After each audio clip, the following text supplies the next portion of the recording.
Mental health issues in football. 10 players who disappeared. Hey there guys, are you ready to delve into the mental side of the game? We all know that football is a physical sport, but what about the mental strain that comes with it? It's time to take a closer look at the hidden battles that some of our favourite players have faced off the pitch. Yes, it's true that athletes need to be in peak physical condition to perform, but mental health is just as important. And even the biggest names in football and sports in general aren't immune to the pressures and challenges that can come with it. That's right, we're talking about mental health in footballers. A lot cope with mental health differently. Some thrive under pressure, while others break down publicly, but all show strength and persevere in the game. Some, well, let the pressure of life and the game get to them until they lost relevance. In this video, we're going to explore the stories of 10 players who disappeared from the game due to mental health issues. Get ready for some eye-opening insights into the mental side of the beautiful game. Number 10. Ricardo Kezemaier. At number 10, there's Kezemaier, who went from being compared to compatriot Cristiano Ronaldo to fighting for a place in the football world. He spent some time playing for Barcelona. Nonetheless, only a handful of people know this because he never made his mark with the Spanish team. The Portuguese winger had his time between 2004 and 2008 while playing for Porto. In this period, he acquired a good level of fame and was a regular face in the UEFA Champions League. Although Kezemaier did quite well, he just did not seem to do well with the pressure of playing for a bigger team. After moving to Inter Milan, he faded completely. Number 9. Bojan Krkić. In 2005, Lionel Messi was introduced to the football world. However, he had enjoyed stardom for only 2 years before Bojan Krkić came on the scene and was dubbed the next big thing after Messi. The Argentine was quite a big deal, so anyone being compared to him had to deal with a lot of pressure. Although being compared to Messi meant Bojan was great and had a huge future ahead of him. However, it came with a lot of pressure, and it did not seem like the Spaniard could deal with the pressure. So, what happened to Bojan? Coming in with so much fire is good. However, it made people expect a lot from the youngster. Unfortunately, he could not meet up with the expectations and in no time had to leave Barcelona. For a moment, it seemed like he had the chance to have a fresh start.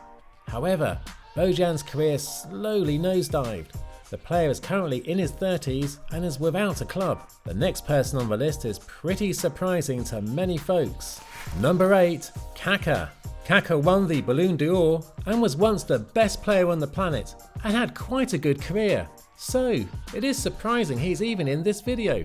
He had won it all with AC Milan and there was not much to play for. Madrid came calling and the Brazilian couldn't say no. Beyond the fact that playing in Madrid was a chance to play for the most successful team in Europe, it was an opportunity to take on fresh challenges, and Kaká made a move which was the most expensive at the time. At Madrid, the Brazilian failed to live up to expectations. He was relegated to the bench, and it was just a matter of time before he faded out completely. Although he could still perform in smaller teams, Kaká just couldn't deal with the pressure of trying to impress his employers and fans. So, his time as a pro footballer in Europe was technically over. At number 7, there's Elver Baujic. Once known as the new Rivaldo, Elver was signed for €15.6 million in 1999. After arriving in Madrid, he had an okay start. However, he had a long-term injury and was considered surplus to requirement. After leaving Real Madrid, not much was heard about Elver. His career basically went on a long freefall and he landed in the Turkish league. Before ending his career, Elver already lost interest in football and even attempted starting up a music career. Amazingly, he also couldn't get this right. Number 6. Ryan Babel. Babel was one of the biggest names in the Under-20 World Cup that was held in the Netherlands, his home country. Additionally, he was a product of the Ajax Academy, so naturally he seemed destined for big deals. He had his time in Liverpool. However, he could not maintain consistency. Not many people are certain what the problem with Babel was. Nonetheless, he had some issues with discipline. After 4 years at Liverpool, Ryan Babel was sold. He currently plays in Turkey. Since you've made it to this part of the video, keep watching to see the final 3. At number 5, Julius Agüero. Former Nigerian international Julius Agawa is a perfect example of how racism can mess with a player's mental well-being. The fast striker had a great tournament in the Olympics, held in 2000. This led to a move to Shakhtar Donetsk, where the Nigerian did very well. It seemed like it was just the beginning of great things for the Nigerian, as there were interest from big teams like Juventus and Arsenal. At the peak of his career, Julius couldn't secure a big move. After a while, the Nigerian soon let racial abuse from the fans get into his head and his form dropped. He soon got a move away from Ukraine. However, he did not seem to have much to offer. He couldn't even secure a call to the Nigerian national team after a while. Number 4. Hachim Mastor. Some footballers make it to the highest level in the game and bow to pressure after staying at the top for a short while. Others, however, never even make it past the first step as professionals. The latter was the case of Moroccan footballer Hachim Mastor. The talented Moroccan made it to AC Milan's first team at the age of 14. He was that good. However, it only made sense that he played in a less competitive team for a while, so he was loaned to Malaga. Unfortunately, the pressure to succeed robbed Hachim of a chance to develop properly. He lost confidence and is now back in Morocco. Number 3. Michael Owen. Surprised? Owen came into the scene in 1998 when he scored an amazing goal in the World Cup, which was held in France. 3 years later, he scored a hat-trick against Germany and soon won a Ballon d'Or. He was young but got a lot of attention, which he obviously couldn't handle.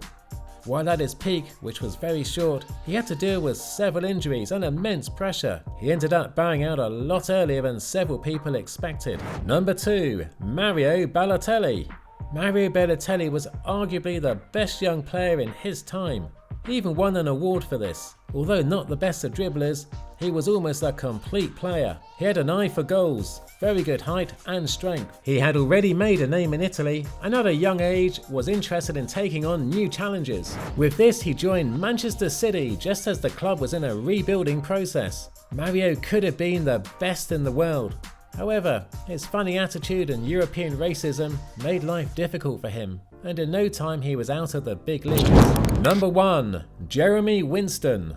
At number 1 in this video is Jeremy Winston, a name you have probably never heard of. Well, you probably do not know him because he is late and never really kick-started his football career. Jeremy was a Manchester City Academy player and, like other young citizens, he seemed destined for greatness in football. Unfortunately, he had a major injury and things did not go to plan. For a moment, it seemed like the youngster could deal with the disappointment of not making it as a professional footballer. However, seeing other young footballers he played go pro and steadily climb the ladder to the top, Jeremy could no longer deal with the rejection he faced in the Manchester City Academy. So some days after his 18th birthday, he took his own life. Pretty sad. And that's a wrap, people. Don't forget to hit the like button and subscribe before you go. We promise to bring you more entertaining content that's just as exciting as a winning goal in extra time. Until the next video, keep your feet on the ground and your head in the game.